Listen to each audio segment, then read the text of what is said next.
Yang kedua yang dibahas oleh beliau adalah tentang keutamaan sholat duha. Ya, berdasarkan hadis-hadis yang sahih. Jadi keutamaan, dan ini sering kita sampaikan saudaraku seiman, kalau anda ikuti materi kami tidak asing ya bahasa ini.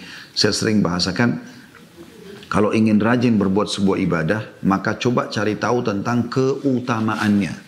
Keutamaannya. Karena kalau kita tahu keutamaannya, otomatis kita akan, kita akan tahu itu. Ya. Kita akan terdorong untuk mengerjakannya. Sebagaimana juga anda kalau terbiasa dengan satu perbuatan buruk, anda cari tahu tentang ancamannya supaya anda meninggalkan. Salat duha memiliki keutamaan berdasarkan hadis-hadis di bawah ini. Yang pertama, hadis Abu Dzar radhiyallahu anhu dari Nabi SAW, beliau bersabda, yusbihu ala kulli sulama min ahadikum sadaqah, fa kullu tasbihatin sadaqah, wa kullu tahmidatin sadaqah, wa kullu tahlilatin sadaqah, wa kullu takbiratin sadaqah, wa amrun bil ma'rufi sadaqah, wa nahyun 'anil munkari sadaqah, wa yujzi'u min dzalika rak'atani yarka'huma minad duha. Di pagi hari, setiap persendihan, salah seorang dari kalian harus bersedekah. Setiap kali tasbih, ucapan subhanallah adalah satu sedekah. Setiap satu kali tahmid, ucapan alhamdulillah adalah sedekah. Setiap kali tahlil, ucapan la ilaha illallah adalah sedekah. Jadi setiap sendi-sendi kita ini ada 360 sendi, kita harus bersedekah agar selalu terjaga. Setiap kali takbir, ucapan Allahu Akbar adalah sedekah. Anda berzikir semuanya adalah sedekah. Dihitung satu sedekah dengan satu ucapan ya. Memerintahkan kebaikan adalah sedekah. Mengingatkan pada perintah-perintah Allah. Melarang kemungkaran adalah sedekah. Semua itu dapat tercukupi dengan melakukan 2 rakaat sholat duha. Hadis ini riwayat Muslim nomor 720. Jadi kita lihat teman-teman sekalian di sini. Bagaimana mulianya sholat duha itu. Anda begitu sholat 2 rakaat yang kurang dari 5 menit. Ya, kita bisa bahasakan. Itu sudah cukup. Insya Allah dijamin 360 sendi Anda aman. Selain pahala yang Anda dapatkan ya. Itu hadis pertama tentang keutamaan sholat duha. Hadis yang kedua adalah hadis Buraidah radhiyallahu anhu. Ia berkata, aku mendengar Rasulullah SAW bersabda, fil insani 360 mafsalan fa'alaihi an yatasaddaqa an kulli mafsalin bisadaqah. Setiap manusia memiliki 360 persendian. Setiap persendian itu harus dikeluarkan sedekahnya. Para sahabat radhiyallahu anhum bertanya, siapa yang mampu berbuat demikian wahai Nabiullah, wahai Nabinya Allah? Artinya bersedekah setiap hari 360 sendi. Anggap kalau satu sendi 1 juta misalnya nilainya, 360 juta per harinya gitu. Maka Nabi SAW bersabda, an-nukha'atu fil masjidi tadfinuha. Saya ulangi, an-nukha'atu fil masjidi tadfinuha. Wasyai'u tunahihi anit tariq. Fa'in lam tajid farak'atad duha tujzi'uka. Ketika mengeluarkan dahak di masjid, engkau lalu menimbunnya. Ketika ada sesuatu yang mengganggu di jalan, duri, potongan pohon, dahan pohon dan segala macam, batu, lalu engkau menyingkirkannya. Jika tidak ada yang ditemukan, maka cukup bagimu 2 rakaat duha.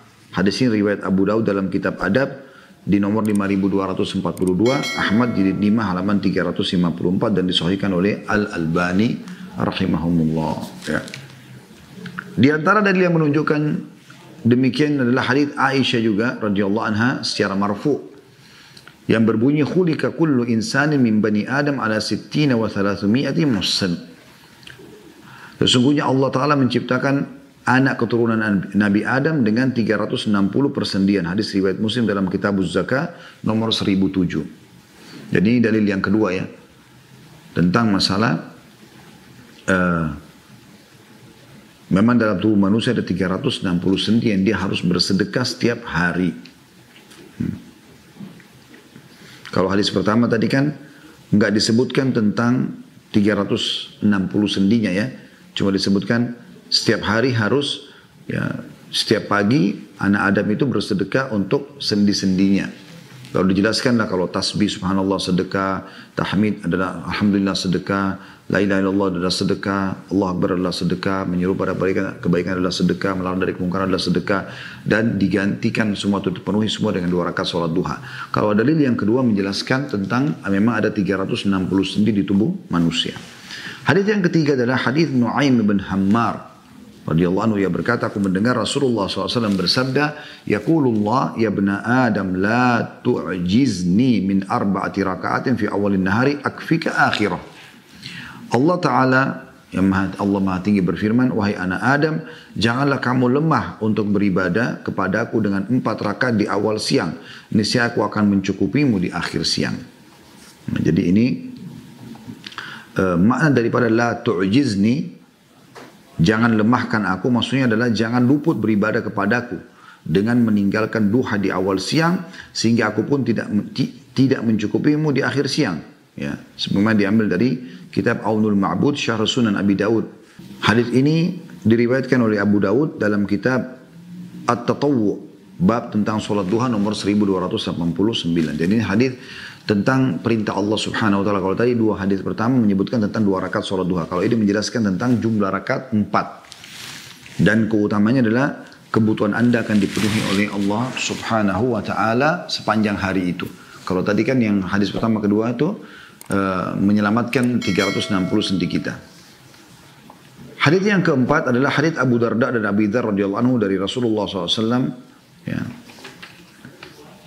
Dan ini dinukil firman Allah hadis qudsi. Allah berfirman, ya ibna Adam irka' li 4 raka'atin min awalin nahari akfika akhirah. Wahai anak Adam, salatlah karena aku 4 rakaat di awal siang, maksudnya waktu duha, niscaya aku cukupi kamu di akhir siang itu. Hadis ini riwayat Tirmidzi dalam kitab Al-Witr nomor 475 dan disahihkan oleh Albani dalam Sahih At-Tirmidzi jadi 1 halaman 47. Ya. Hadis yang kelima ini semua tentang keutamaan, ya. Yaitu hadis Anas bin Malik radhiyallahu anhu tentang keutamaan salat duha bagi orang yang duduk di masjid setelah salat fajar hingga matahari naik.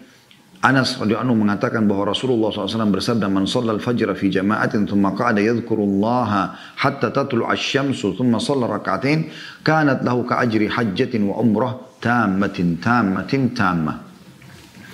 Barang siapa yang sholat fajar berjamaah, kemudian dia duduk berzikir kepada Allah hingga matahari naik di waktu duha, kemudian sholat 2 rakaat, maka baginya seperti pahala haji dan umrah yang sempurna.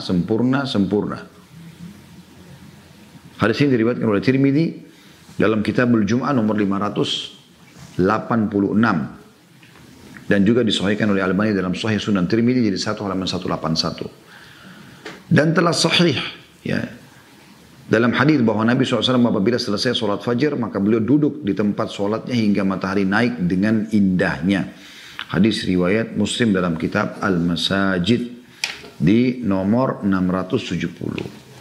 Jadi ini semua hadis-hadis tentang keutamaan sholat duha. Jadi kurang lebih kalau kita simpulkan, yang pertama adalah bisa seperti bersedekah untuk penyelamatan 360 sendi. Yang kedua, kalau sholat itu 2 rakaat duha. Kalau 4 rakaat, maka dipenuhi kebutuhannya pada hari itu.